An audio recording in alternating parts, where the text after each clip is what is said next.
Bonjour tout le monde et bienvenue à cette entrevue en direct de l'activité d'exploration Je m'oriente en live proposée par l'organisme Jeunes Explo Stage d'un jour. On est très fiers à Jeunes Expo de vous offrir cette opportunité d'exploration à vous les jeunes pour que vous puissiez vous éclairer par rapport à votre choix scolaire et professionnel. Je me présente, mon nom est Audrey-Anne Cloutier-Côté, je suis chargée de projet à l'organisme et c'est moi aujourd'hui qui aura l'honneur d'animer cette entrevue bien spéciale avec vous. Comme vous le savez, cette semaine, c'est la semaine thématique des langues et culture. Donc, on va recevoir 4 mentors passionnés là, pour en connaître davantage sur ce domaine d'emploi. Donc, sans plus attendre, je vous présente notre mentor d'aujourd'hui, M. Stéphane Martel. Bonjour. Bonjour. Bien, merci beaucoup d'être avec nous aujourd'hui, M. Martel, qui est historien au Centre historique Marguerite Bourgeois. On est vraiment très content de vous avoir. Vous êtes le tout premier historien qu'on reçoit là, pour les Je m'oriente en live. Tout le plaisir est pour moi. Avant de commencer l'entrevue, pouvez-vous nous expliquer brièvement pourquoi est-ce que vous avez accepté notre invitation et pourquoi c'est important de partager ainsi votre passion auprès des jeunes? Bien, parce que s'orienter dans la vie, c'est pas évident. On connaît les métiers, il y en a tellement de sortes. Alors, quelle voie emprunter? C'est pas évident quand on est jeune de savoir quel métier choisir. Surtout qu'on n'a pas toutes les données en main, alors que là, Jeune Explo, c'est merveilleux comme formule parce que les jeunes ont la chance justement de rencontrer des gens qui les intéressent, qui sont dans des métiers passionnants, puis peuvent en savoir davantage pour s'orienter tout simplement.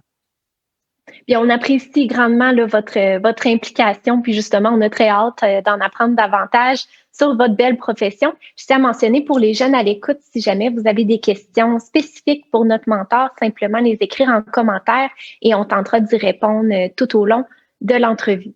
Donc, Monsieur Martel, on sait que vous êtes historien, mais qu'est-ce que c'est plus précisément votre lieu de travail? Bien, moi, je travaille donc, comme vous l'avez dit, au site historique Marguerite Bourgeois. C'est un musée qui parle de la vie et l'œuvre et l'héritage de Marguerite Bourgeois, qui est la première enseignante de Montréal, une fondatrice aussi d'une chapelle au 17e siècle. C'est quand même pas rien, c'était quand même une femme entrepreneur. Donc, le site historique Marguerite Bourgeois promeut sa vie, son œuvre, son héritage, et c'est composé d'un musée, d'une chapelle du 18e siècle et aussi d'un site archéologique qui témoigne donc de la première chapelle Notre-Dame de Bon Secours au 17e siècle, mais aussi de présence autochtone sur le même site depuis les âges préhistoriques. Wow. Donc, ça doit être un environnement de travail vraiment stimulant. Où est-ce que vous rejoignez votre passion là, pour l'histoire? Ça doit vraiment être intéressant là, comme lieu de travail. Tout à fait, parce que je travaille non seulement dans mon domaine, mais dans un lieu chargé de patrimoine, ce qui est rare. Là. Ouais. Et si on parle un peu plus concrètement, à quoi ça ressemble une journée type dans le cadre de votre travail? C'est un peu une question piège, parce qu'en fait, je n'ai pas de journée type. Je me lève le matin, c'est déjà ça, je m'en viens au travail, mais qu'est-ce que je fais précisément? Beaucoup de choses. Mes journées sont variées. Parce que je ne suis pas qu'historien. Je suis aussi directeur adjoint, donc j'ai d'autres fonctions. Mais si on parle strictement de ma tâche d'historien, ça dépend des projets qui sont mis de l'avant au musée. Donc, on a toujours un échéancier au musée avec différents projets qui s'en viennent et qui sont en préparation. Par exemple, si on a une exposition qui s'en vient dans 2 ans, ben moi, je me retrouve un peu dans le processus en amont de l'organisation de l'exposition, c'est-à-dire c'est moi qui va faire la recherche.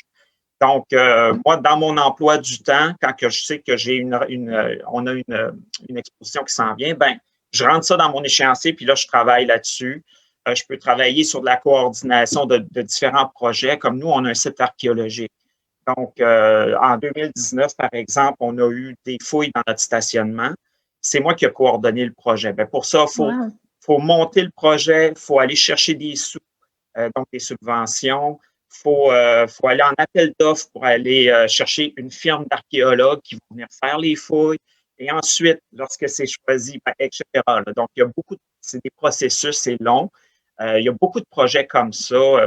Aussi, dans le quotidien, je travaille beaucoup avec mes collègues de travail qui, eux, ont des textes, ils rédigent des textes, toutes sortes de choses qui ont un trait à l'histoire. Je fais de la validation historique.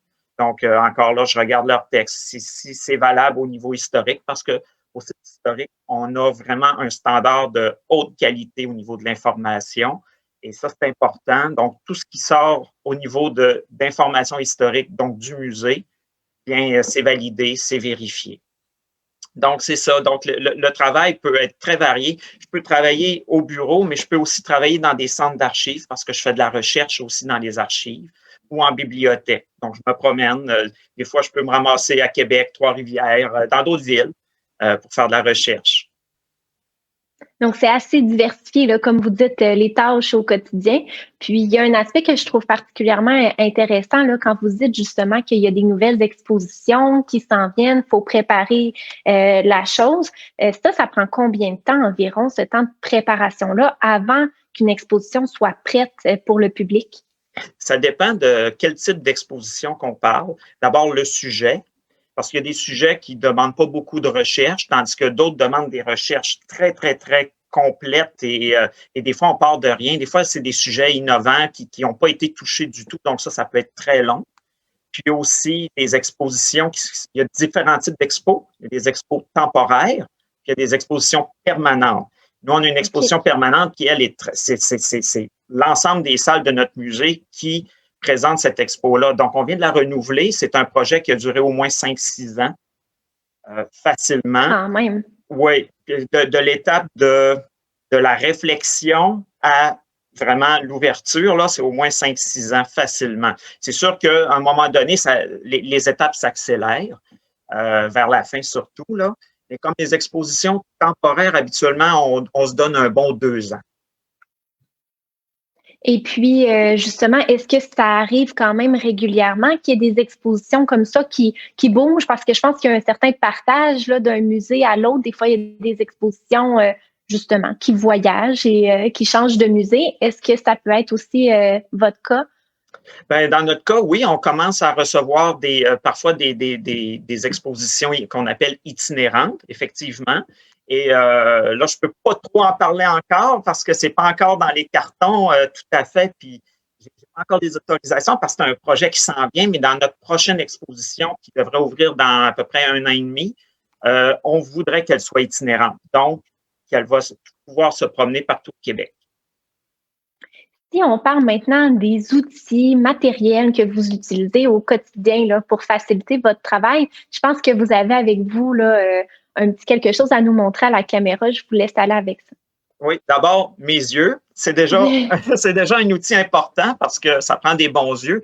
On a toujours les yeux dans les livres, sur un écran d'ordinateur, dans des archives. Donc, c'est très important.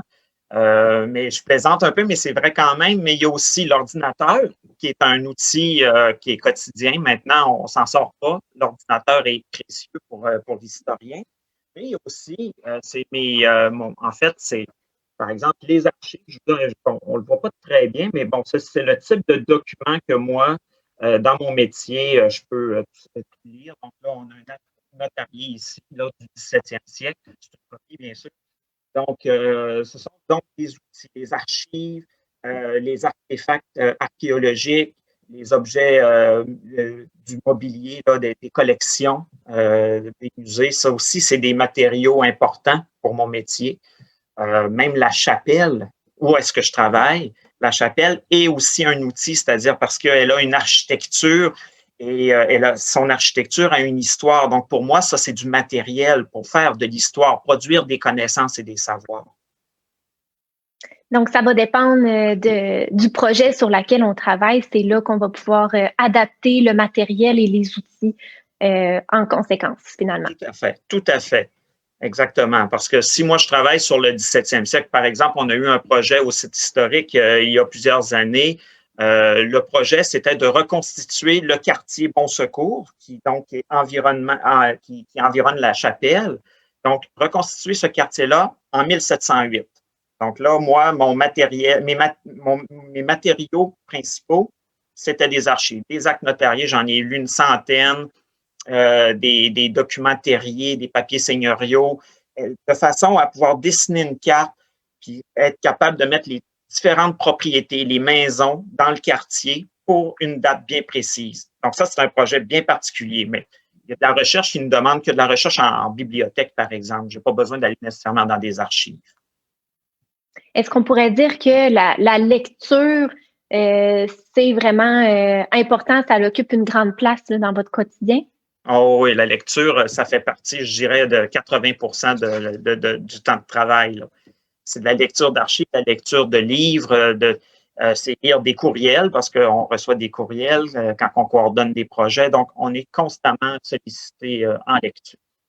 Donc, les jeunes à l'écoute, là, déjà au secondaire, si vous avez un intérêt porté pour la lecture puis l'histoire, devenir historien, historienne, ça pourrait être intéressant pour vous. Oui, puis j'ajouterais même que oui, un intérêt pour l'histoire, mais aussi un intérêt pour la littérature, l'histoire de l'art, l'histoire des religions.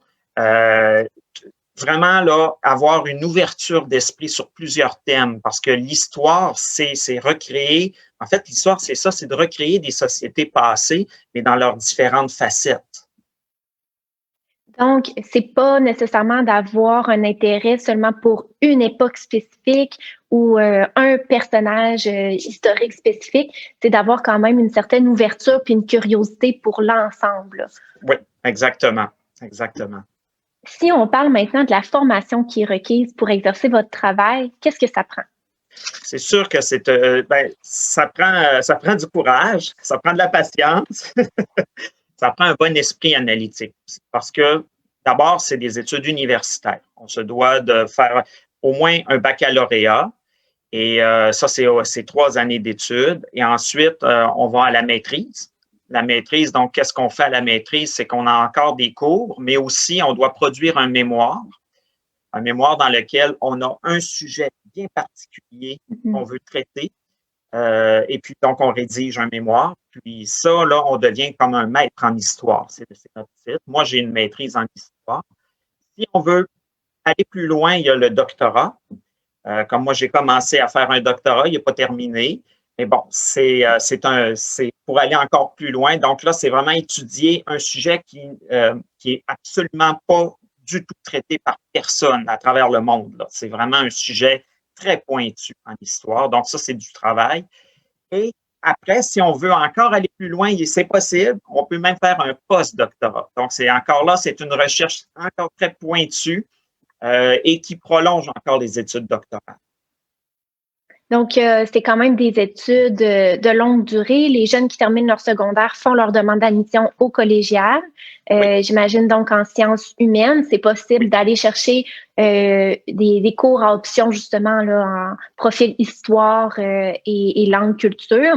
Puis par la suite, on fait une demande d'admission donc à l'université. C'est un baccalauréat en histoire directement.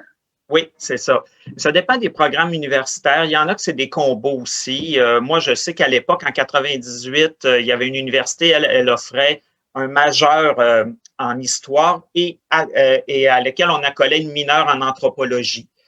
Des fois, il y a des combos comme ça qui existent. Mais c'est sûr que si vous voulez vous lancer seulement dans l'histoire pure, là, c'est un baccalauréat, c'est 3 ans. Moi, en ce qui me concerne, c'est que le baccalauréat, je trouvais que c'était pas assez. Puis je voulais avoir encore plus de cours sur les civilisations anciennes. Donc, je me suis même inscrit à une mineure en études classiques, donc une année où j'ai étudié les civilisations gréco-romaines. Donc, il y a aussi cette option-là. Il existe des écoles, des écoles particulières aussi au sein des universités, justement, études classiques à l'Université de Montréal, par exemple. C'est possible qu'il y ait d'autres universités aussi qui offrent l'équivalent.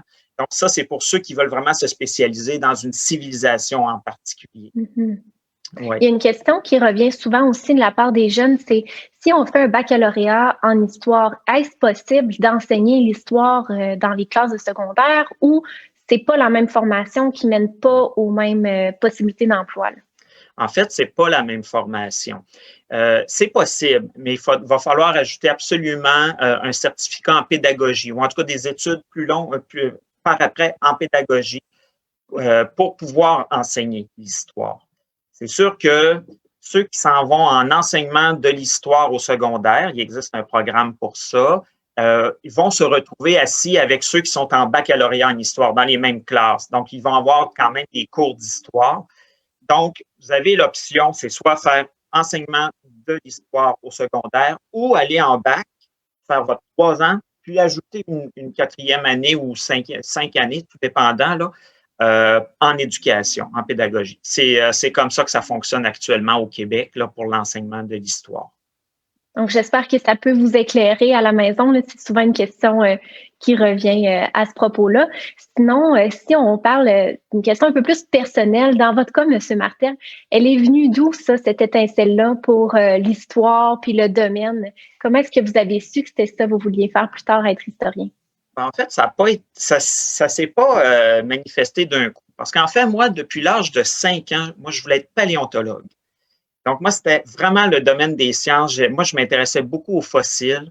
Alors, j'ai commencé, puis moi, c'était une idée fixe, c'était mon métier. Là. Moi, j'étais décidé. Je me suis même inscrit à l'Université McGill en biologie pour pouvoir justement être paléontologue. Sauf que, au cours de ma première session de biologie, je me suis rendu compte que j'étais peut-être pas à la bonne place. Alors là, je me suis retrouvé un peu comme devant un mur, qu'est-ce que je vais faire? Parce que là, j'ai pas envie là, de poursuivre mes études en biologie pour arriver à la paléontologie, peut-être juste au niveau de la maîtrise. Et là, avant, là, c'est tout l'ensemble de corpus de cours en bio. C'était pour moi là, un peu trop pointu. Puis ça correspondait pas à ce que j'aimais finalement. Mm-hmm. Alors là, j'ai dû réfléchir, puis j'ai fait un peu une introspection, une réflexion sur moi-même. Et puis, je me rendais compte que quand j'allais à la bibliothèque étudier mes cours de biologie, je passais dans la section où il y avait des étudiants qui étaient plus en sciences humaines. Puis j'en voyais avec des livres, avec des gravures magnifiques, puis je voyais que c'était des livres d'histoire, des cartes géographiques et tout. Puis ça allait me chercher à quelque part. Alors là, je me suis dit, je devrais peut-être m'inscrire en histoire. Parce que de toute façon, depuis au moins l'adolescence, j'aimais ça, l'histoire. J'aimais beaucoup étudier ça. Donc, peut-être que c'était ma place. Mais vraiment, là, quand j'ai su que j'étais vraiment dans la bonne place, là, c'est à l'université durant mon premier cours, Histoire du Moyen Âge. Là, le professeur a commencé à parler des invasions barbares et là, j'étais au paradis. Et là, j'ai su que c'était l'histoire. Mais par contre, je ne savais pas encore dans quel métier je me retrouverais. Et ce qui est intéressant, c'est que dans vos fonctions actuelles là, au musée, vous touchez quand même à cet aspect-là très concret là, quand justement vous manipulez des fossiles et vous êtes mieux que moi pour le vocabulaire, mais vous avez quand même là, cet aspect-là dans votre travail, dans vos fonctions actuelles. Oui, ben c'est l'aspect temporel, en fait, qui est comme le fil conducteur de ma vie professionnelle. Parce que oui, je m'intéressais à la préhistoire, mais la préhistoire et l'histoire, c'est quand même, je dirais, une période qui n'existe plus. Hein? Le passé, ça n'existe plus, sauf dans la mémoire des hommes et des femmes. Donc, c'est ça, moi, qui me nourrit. C'est comment les humains ont vécu dans le passé. Puis c'est par des traces qu'on peut le savoir. Et ces traces-là, ce sont les archives, les artefacts, etc. Oui.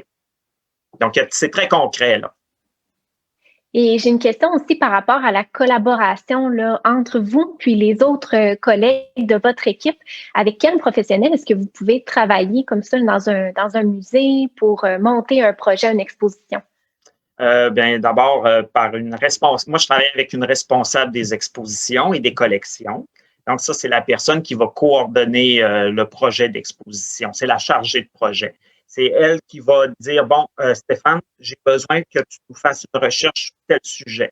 Puis ensuite, c'est elle qui va tout placer les étapes dans le bon ordre pour qu'on en arrive à l'ouverture de l'exposition. Je travaille aussi avec une responsable du service éducatif. Ça, c'est une personne qui, elle, son métier, en quelque sorte, c'est de créer des programmes de visite pour les jeunes étudiants. Donc, souvent, les élèves, on voit des élèves du primaire qui viennent nous visiter, là, qui viennent faire des visites. Bien, ça, c'est la responsable du secteur éducatif qui s'occupe de ça. Donc, elle a besoin de moi pour la nourrir intellectuellement au niveau de la matière, au niveau des concepts en histoire. Donc, elle a besoin de ça. Puis, elle monte un canevas de visite qui fait que pour que la visite en histoire soit agréable pour les élèves. Donc, je travaille avec différentes personnes comme ça. Je pourrais travailler dans d'autres institutions avec des conservateurs, Je travaille, moi, avec des archéologues. C'est sûr qu'on n'a pas d'archéologues au musée, au site historique, mais j'ai des collègues, en tout cas, qui sont archéologues et puis avec qui, parfois, je pose des questions, je les appelle. Alors, j'ai besoin d'une information, tu peux m'aider? Donc, je travaille avec différents professionnels comme ça. Puis brièvement, là, pour les jeunes à l'écoute qui sont peut-être pas en mesure de bien démystifier la profession d'historien puis d'archéologue, ça serait quoi, selon vous, là, les éléments vraiment qui permettent de les différencier plus clairement? Ah, OK. Oui. Ben, d'abord, je dois dire que le métier d'historien, c'est pas un métier c'est pas comme un architecte ou un ingénieur. Être un historien, c'est une profession, mais en même temps, ça se déploie à travers différents métiers. Un historien peut être un journaliste, il peut être un conservateur, un responsable d'un service éducatif dans un musée. Il peut être comme moi, un chercheur. Moi, mon vrai titre, c'est responsable de la recherche. Donc, le métier en soi, c'est ça. Faut savoir que quand on est historien et qu'on sort du baccalauréat, on n'aura pas une job d'historien nécessairement au bout de la ligne. Ça peut être toute autre profession qui ont besoin de notre expertise. Et pour répondre, excusez-moi, c'est long un peu, et pour répondre à votre question donc, qu'est-ce qui différencie l'historien de l'archéologue? C'est vraiment pas la même chose. L'historien travaille, lui, sur des documents d'archives, donc sur des écrits. L'archéologue, lui, va reconstituer le passé, mais à travers la matérialité du passé, c'est-à-dire des objets qu'ils vont trouver dans des couches de terre, puis donc dans ce qu'on appelle une stratigraphie. Puis le contexte dans lequel ils trouvent les objets, ça leur permet d'en savoir plus sur le passé de l'endroit où ils fouillent. Donc, c'est vraiment différent. C'est très différent, mais l'un ne va pas sans l'autre. Vous avez besoin là, des deux expertises pour justement là, étudier l'histoire et la culture. Tout à fait. On est deux métiers très complémentaires et sur un site comme le nôtre, c'est encore plus visible comment c'est important parce que souvent l'archéologie va venir corriger des faussetés qu'on s'était fait en étudiant l'histoire de telle chose. Et vice-versa, des fois, l'historien va compléter la réflexion de l'archéologue dans sa découverte. Je comprends mieux maintenant. J'espère qu'aussi à la maison, ça vous permet de vous éclairer par rapport à ça. C'est pas toujours évident là, de bien différencier tout ça. Sinon, si on parle des secteurs d'activité possibles, où est-ce qu'on peut travailler justement une fois qu'on a son bagage, son baccalauréat en histoire? Où est-ce qu'on peut travailler? Souvent, on pense au musée, ça va de soi, mais est-ce qu'il y aurait d'autres possibilités? Oui, ben comme je disais, on peut travailler en journalisme, donc dans des salles de nouvelles. On peut travailler dans des ministères, différents ministères au gouvernement, surtout le ministère de la Culture, mais aussi d'autres. Parce que, puis ensuite, oui, en communication, c'est important de le dire, donc en communication aussi, parce que les historiens, on nous apprend à avoir un esprit analytique dès le baccalauréat, là, donc on nous apprend à être sérieux, précis, très précis. On est des maniaques du discours. On est des professionnels du discours. On les décortique. C'est notre métier de décortiquer les discours, les archives anciennes. On ne fait pas juste comprendre qu'est-ce qu'elles disent, mais ce qu'elles ne disent pas aussi.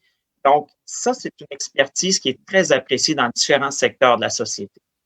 Moi, je suis chanceux. Je travaille dans un musée. C'est pas évident de se trouver des débouchés dans les musées parce que des musées au Québec, il n'y en a pas des tonnes et des tonnes. Puis quand il y en a des musées, ben c'est pas toujours des musées qui peuvent se permettre d'avoir un historien à l'interne. Mais c'est une expertise qui peut vous ouvrir des portes pour les musées. Moi, je recommande chaudement à ceux qui étudient en histoire d'aller à la maîtrise parce que ça va vous ouvrir beaucoup, beaucoup plus de portes que si vous restez seulement au baccalauréat. Pourquoi? Parce que, comme je disais, l'histoire, c'est pas un métier en soi comme un architecte ou un ingénieur. On ne reçoit pas une bague, donc on ne fait pas partie d'un ordre. Ce qui fait que quand on a un bac, après ça, on peut aller offrir notre CV un peu partout, mais il n'y a pas de créneau histoire pure. C'est pour ça qu'avec une maîtrise dans son bagage d'études, là, ça ouvre des portes. Sinon, j'ai une autre question aussi qui me trotte en tête depuis le début de l'entretien.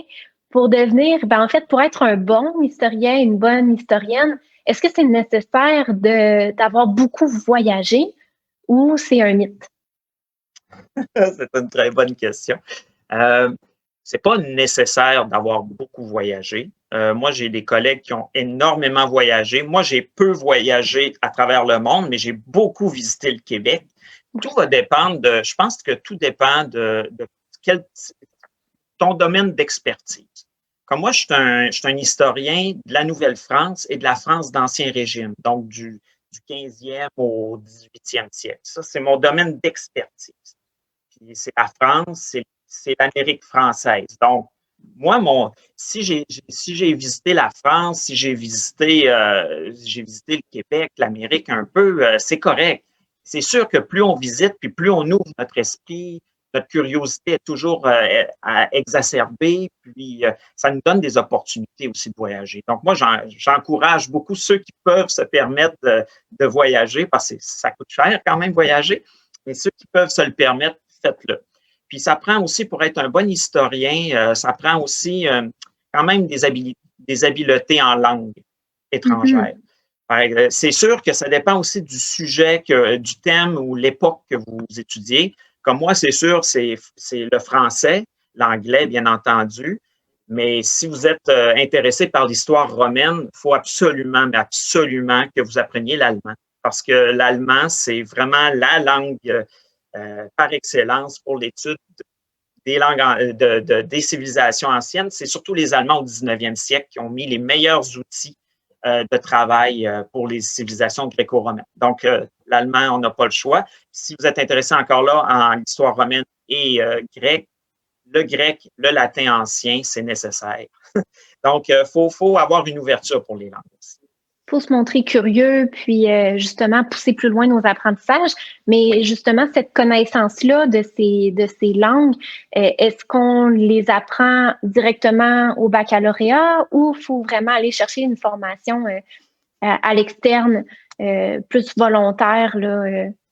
Ben, dans un cursus d'études, on a toujours des cours qu'on dit obligatoires, des cours facultatifs. Donc, les cours obligatoires, c'est en histoire. Les cours à peu près tout en histoire. Les cours facultatifs, c'est nous qui les choisissons, mais sont dans le créneau histoire. Il y en a qui sont complètement optionnels. Puis ça, les cours optionnels, c'est dans tout autre département. Si vous voulez un cours en physique nucléaire, puis vous avez fait des études au secondaire, au cégep en sciences pures, ben c'est possible. Là. Et c'est là l'opportunité là d'apprendre des cours de langue. C'est sûr que si vous faites, par exemple, des études en études classiques, dans le cursus obligatoire, il y a des cours de langue latine et grecque, c'est obligatoire. Ça, on n'en sort pas. Ouais. Donc, il y a quand même une certaine initiation là, à ces langues-là, à même le cursus régulier dans les cours obligatoires, comme vous dites. Oui, c'est ça, exactement. Sinon, parce que là, je vois que l'entrevue est presque terminée déjà, ça a passé vite. Oui. Auriez-vous certains conseils à donner pour les jeunes à l'écoute qui auraient un intérêt justement là, pour la profession d'historien? Bien, il faut que vous soyez patient. Il faut que vous soyez aussi gardez toujours l'œil ouvert aux opportunités que vous allez voir passer dans votre vie d'étudiant, mais aussi de jeune professionnel quand vous allez commencer. Parce que dans mon cas, c'est parce que j'ai eu l'œil ouvert aux opportunités que j'ai pu me ramasser là où je suis, en partie, bien sûr. Parce que, oui, il faut avoir des bonnes notes, il faut qu'on monte un bon dossier académique, mais aussi, il faut montrer qu'on aime faire de la recherche, si vous allez avoir la possibilité à l'université d'enseigner, même pour aider le professeur. Donc, faites cette petite jobine-là, vous allez voir, c'est pratique, ça vous forme, ça vous donne de l'expérience, puis le professeur, il va vous avoir à l'œil, puis il va savoir, ah, OK, j'ai entendu dire qu'il y a un emploi qui s'ouvre là-bas, tu peux peut-être appliquer, puis je peux même te faire une lettre de référence, vous comprenez? Donc, il faut garder l'esprit ouvert parce que c'est un domaine quand même contingenté. Donc, il faut savoir se démarquer, puis se démarquer par l'expérience, puis notre curiosité. Ça, c'est gagnant. Là. Donc, restez alerte aux opportunités, les jeunes, là, puis continuez d'explorer. Ça va être payant en bout de ligne pour votre future carrière. Bien, écoutez, M. Martel, c'est ce qui met fin à notre entrevue d'aujourd'hui. Un énorme merci pour votre temps. On est vraiment très heureux de vous avoir reçu pour en apprendre plus sur votre quotidien. Les jeunes à la maison, je vous félicite d'avoir pris les moyens concrets pour faciliter votre choix scolaire et professionnel. Et là-dessus, bien, on se revoit pour une prochaine entrevue. Merci.